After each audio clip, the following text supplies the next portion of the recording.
Let's see what's going on in your reading. I'm going to start from the past. I don't know, this month for some reason, the past seems very pivotal for what's going on in the present and what will be happening in the future. Now in the past, you received the Hangman and the Eight of Swords. They're both really restricting cards. The legend goes that the Hanged Man is the Norse god Odin, who hung for 9 days upside down, staring into the well of Urds for the mystical wisdom of the runes, which means secret magic letters. He relinquished his freedom of the outside world for the stillness to acquire the runes' wisdom through a spiritual journey from death to the rebirth. And in the legend, they say he actually did die and come back to life. And here the lesson is to stop controlling the physical world. Look at things in a different light and relinquish the old ideas, because the new ideas are avidly seeking their place. This is the lesson of allowing things to go with the flow without opposition. This is what the Tao religion believes is woo-wee. It's called non-doing. Here the Hangman did a voluntary sacrifice for a spiritual awakening. And there usually is some type of sacrifice associated to the Hangman. And it's time now to reflect before you make any rash decisions. This is a time to do some soul searching, and personal reflection is very painful. But something threw you into this personal reflection because the clarification card is the Eight of Swords. Something externally or internally ensnared you into a labyrinth because you feel restricted. You've been incapacitated, restrained, trapped, and it feels like you can't escape, but in reality, you can escape at any minute, but you choose not to. It's time to break the chains of personal fears and misgivings that have rendered you helpless and hopeless. And you know you want to change because down on the right from the past cards, for the base of your spine for sourcing and urgings, you see the Chariot and the Eight of Wands. The Chariot is about overcoming opposing forces. He's about discipline, strength of willpower, and going into a spiritual awakening. Having some self-control in order to acquire confidence and facing your challenges head on. It's a movement card. It's a card about going forward, finding your higher self. You no longer want to sit on the sidelines and just be a spectator, because the Eight of Wands is the card of sudden change. And it's usually a positive sudden change. You know, when things weren't going right, and you were always looking around thinking, why me? All of a sudden, everything's happening just the way it should, and it feels very comfortable. And now you know you're in a transition and you're changing. And the Eight of Wands can also be about bringing news and messages, so something that's probably going to be a cornerstone in your change and transition. You might have already heard it, or maybe it's coming. But I think you've already heard it because the card's up above for your sacrum and your pelvic for awakening and arousing. You receive the World card and the King of Cups. Now the World card is the completion card. You're at the end of a cycle. Whatever it is that was holding you back with the Hanged Man and the Eight of Swords in the past, it's no longer part of the program. You've gone through the gauntlet of all of the major arcana cards and came to an end point. And you've earned and learned and you've acquired knowledge now so that you're capable of any challenges that are thrown in front of you. And that's where the Chariot comes in too, because it's time to overcome the opposing forces, and you did. Now that you have the World card, you have the confidence. And the clarification card has given you that confidence too, because you got the King of Cups. The presence of any king assist in acquiring your long-term goals. But here this king is taking turbulent waters and making it tranquil. He's balancing out your unconscious with your conscious. He's controlling your emotions. All of a sudden you have a deeper understanding of yourself. You've gotten to the point where you know thyself. And you're starting to treat yourself with respect and as well other people. You're going to find that there's going to be a dramatic change in how you handle your interpersonal interactions. The King of Cups has taught you to maintain your composure in the midst of a wild sea of difficult situations, for you to find serenity. Now, he might be molten lava on the inside of emotions, but he's stolid and able to handle his emotions on the outside and has self-control. Now, the cards up above for your solar plexus receive the Lovers and the Three of Wands. Here it is now that you can control your emotions. You're able to manifest some deeper emotional bonds and harmonious relationships. And the Lovers card is about making decisions between vice and virtue. And this is where the Chariot comes in, as overcoming opposing forces. You have to make some good decisions. And whatever decisions you made, the clarification card is the Three of Wands. You're being acknowledged for some accomplishments. This is a card also that makes you feel that things are falling into place and making you feel good, just like the Eight of Wands down there for sudden change. This card is about expansion and movement, just like the Chariot is. But there's a few problems and storm clouds over the horizon, because the center cards are the Page of Swords and the Knight of Pentacles. Now, the Page of Swords is a very clever, charming, intelligent, but very immature person. Page brings ideas, and a Knight launches these into action. And once you get some experience, then the Queen brings further understanding, and a King brings you to attaining these long-term goals, as I mentioned for the King of Cups. But here you're back with some immature feeling energy. And the Page of Swords can be a very undercutting card. He's the kind of guy that when he walks into a party, everybody goes, oh no, he's here again. Because he uses words against people. He's a spy master. He listens to what people are saying and then passes it along as gossip. And it can be very hurting gossip. But now the Knight of Pentacles is saying, slow down. The Knight of Pentacles is he just trots along and acquires things as he goes. And he slowly acquires wealth, health, well-being. And down on the bottom right for the throat for communicating and teaching, you receive Temperance and the Two of Wands. Now, Temperance is saying, whoa, put a halt on this Page of Swords thing. Slow down. Use the Knight of Pentacles idea of just acquiring things slowly and being very mellow. And the Two of Wands is making plans. You've made some plans. And up there on the top for the solar plexus, you found the Three of Wands. But it's kind of telling you to rethink some of these plans and kind of get this Page of Swords energy out of the picture.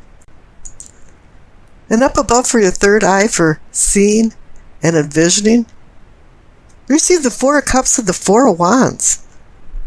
2 4 cards. The Four of Cups is a contemplative card like the Hanged Man is. All of a sudden you're saying, well, wait a minute now. The Knight of Pentacles says maybe I should slow down a little bit. And I got the Temperance card that's saying, yeah, I should temper my behavior, my decisions. And I got the card about planning again instead of going forward. So maybe I should rethink some things. And now you have the clarification card of the Four of Wands, and you've got the 2, 3, and 4. But the Four of Wands is saying, yeah, this is another celebration card. Is saying, yeah, you've made some success. This is like a rites of passage card for some type of accomplishment, graduation, anniversaries, weddings. And maybe you are being honored for your accomplishments.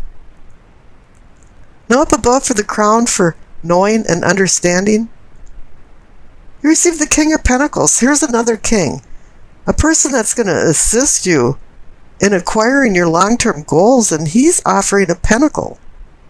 This is earth, health, wealth.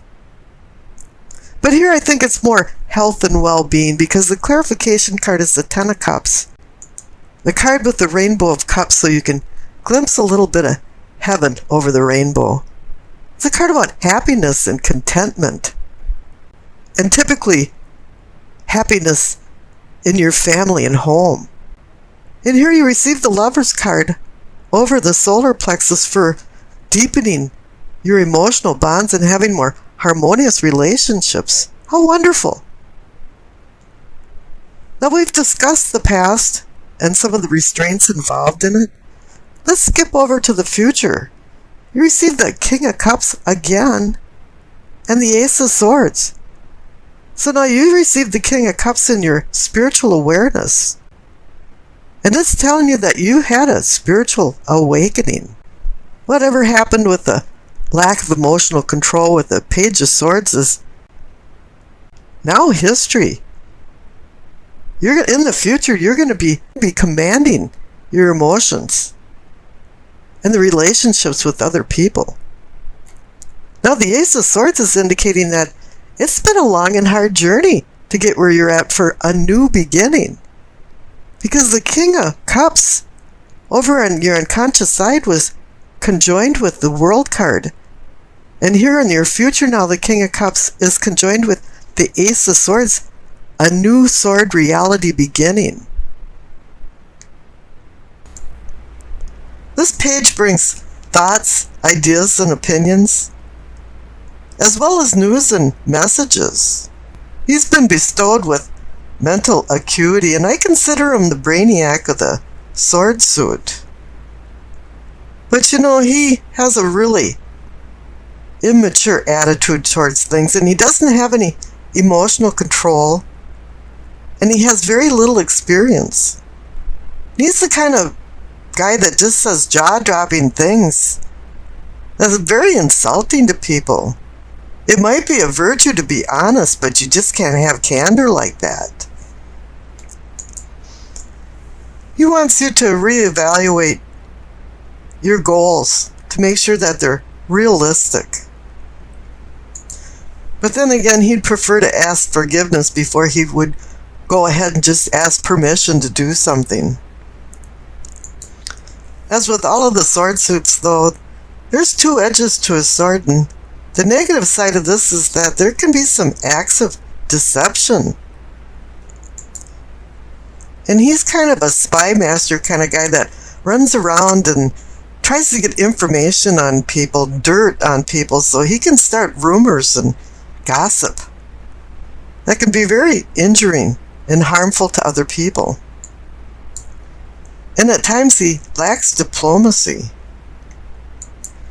He really isn't the kind of guy that you want as a neighbor or a co-worker. You know, when he walks into a party, and as usual, uninvited, everybody goes, "Oh no." Now the Emperor is completely opposite to that. He's the mature man, or the patriarch of the family, that organizes things and puts things into structure. Makes sure everybody has responsibilities. And then sets rules and regulations for boundaries. So everybody knows what's going on and they're on the same page. You know, the Page of Swords and the Emperor is kind of like the satire of the devil and the angel on your shoulders, and the Page of Swords is saying, just go for it, to hell with everybody else. And the Emperor's going, no, you have to make some considerations. Now the Emperor has emotional control, and the Page of Swords is just learning how to deal with emotional control. Now, so it's up to you and your free will which persona you would like to take, the Page of Swords or the Emperor. And it seems like This week, maybe you're vacillating in between both of them.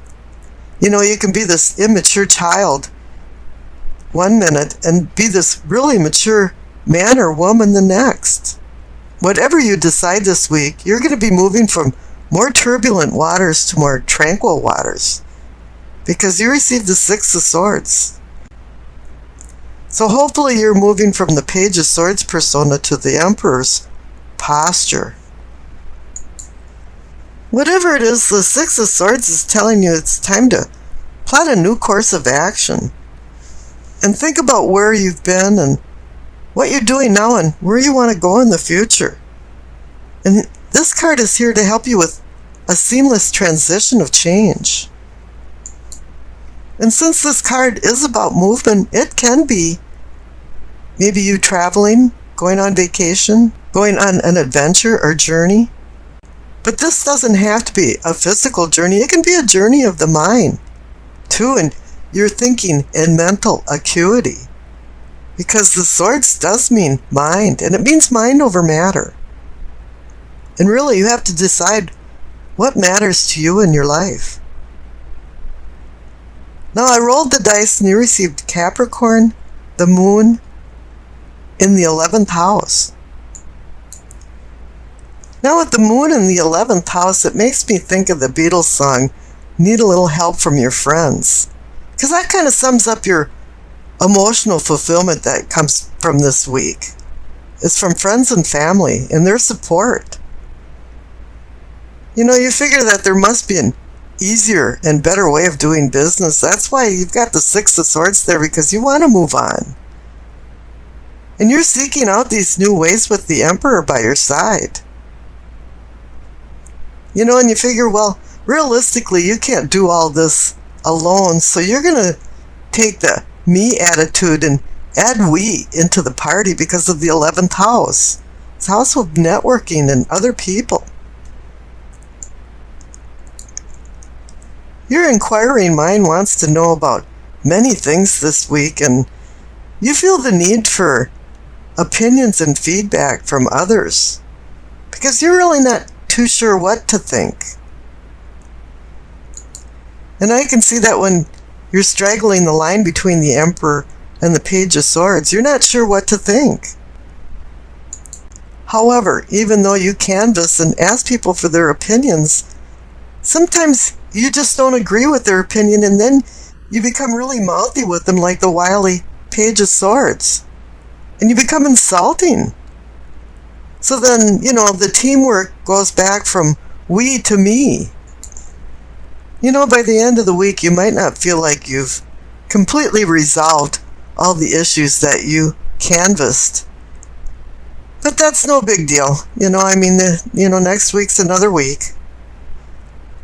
Now, you keep changing your moods this week, and they're off the map for some reason. And I think that's because of the presence of the Swords, the Page of Swords. This is causing instability in relationships. And your feelings are like waxing and waning of the moon's phases. And the Six of Swords is telling you to move on from these turbulent mood changes to more tranquil, stable, emotional moods. You know, to you this week, strength is found in numbers with open-minded humanitarian thinking. That comes from the 11th house. Now on the 29th, Mars opposes Saturn. It kind of puts a screeching halt on your ambitions. You're going to have to wait till things clear a little bit, and that'll be on the 31st, when Mars sextiles Uranus. And it brings kind of the ingenious you out. And it puts together more nebulous and scattered thoughts, so that no longer you have these kind of roadblocks going on. Then the remainder of the week is really about family and friends and strengthening bonds with them. But just speak gentle words and drop some of the emotional intensity that you had earlier in the week.